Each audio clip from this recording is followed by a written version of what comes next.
ए राजा हमके बनारस घुमाए दा। ए रनिया चल हम बसती घुमाई दी।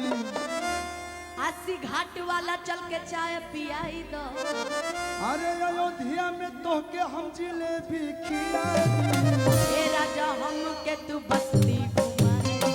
ए धनी चल हम बस्ती घुमाई दी। बताओ इतना दिन से इहो के घर नहीं पड़ी गोरखपुर बस्ती में आपका घर पर मतलब इधर है आपका घर है ना। बबनान मेरा ननिहाल है, गोरखपुर मेरा घर है, बस्ती में दादी रहती है, सब लाइने पे है। और क्यों चाची मामी अयोध्या नहीं नहीं सब घर पे ही रहते हैं। कौन बिहार विहार क्यों के रिश्ता नहीं के तहार है नहीं मतलब मैं नहीं बिहार में नहीं, ये भी तो यूपी का ही है। कौन मैं बनारस का। हाँ बनारस के हम तरह के एगो बात कह ए राजा हमके बनारस घुमाए दा। ए रनिया चल हम बसती घुमाई दी। अस्सी घाट वाला चल के चाय पियाई दो। अरे अयोध्या में तोहके हम जिलेबी खिलाई दी। ए राजा हमके तू बस्ती घुमाए दा। ए धनी चल हम बस्ती घुमाई दी। ए राजा हमके तू बस्ती घुमाए। मुद्दा ले भटकाओ मत हमारे को मुद्दा बा भैया। क्या मुद्दा है? कहिए ले पुलावत रियाज बोल दिनु कि अरे ताका ताकी ढेर भइल भैया बुर्बक बनाओ तरी माइक में पुलाओ तरी ऐसे काम ना चली।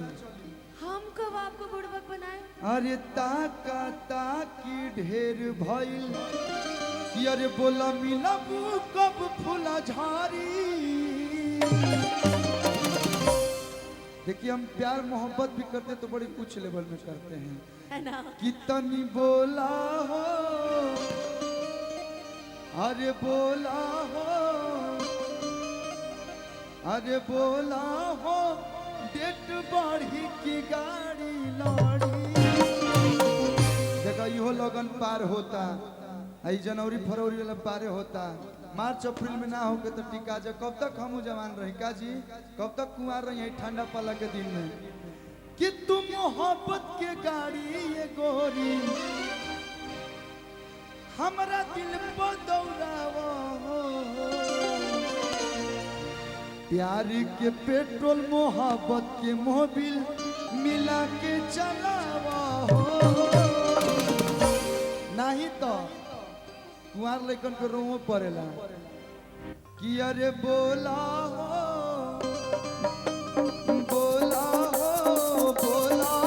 ना तो बलुआ के रोआ पड़ी। अरे बोला हो ना तो बलू के रोआ पड़ी।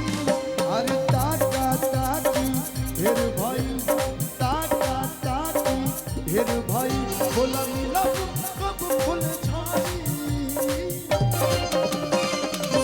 कितनी बोला हो क्या बोले? अभी हम बोलेंगे तब पता चलेगा। बोला हो डेट बढ़ी की गाड़ी।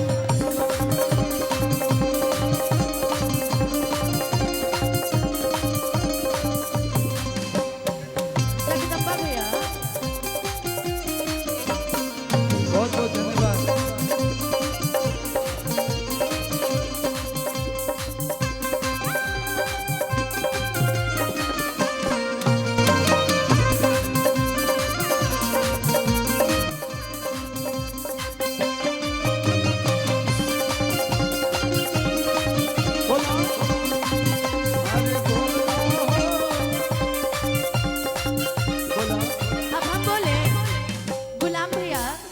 बोलते हैं कि पूरा यूपी या बिहार हमर फैन बढ़े। अच्छा अम्मा जमारे खातिर माँ जानू बेचैन बढ़े। पॉकेट में रखती हूँ पूरे शहर को। कि जिए न देबू ताली बजा के भैया हो कि जिए न देबू काहे पतर को।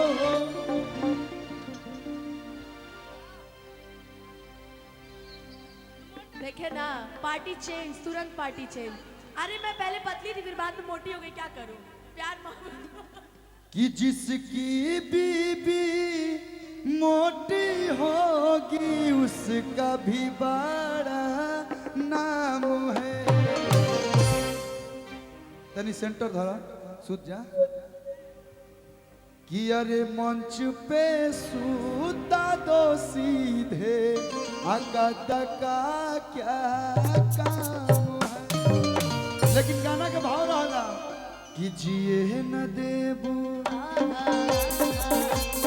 भैया ये लोग बतिया रही थी कि बस्ती जिला के लोग थोड़ा ठंडे ठंडे मीन्स की थोड़ी मनी हाला वाला तेन ताली उलने के बजाओ। एक बार हमारा कभी तेन दोनों हाथ चारों तरफ से उठा लेंगे। अभी बजावे के नहीं के जब हम गाए तब दोनों हाथ उठा के पत्थर को यार आवा केयर गइलू आवा यार कि जिए न देबू काहे पत्थर को खोल कर ले बुलाए सौर को। भैया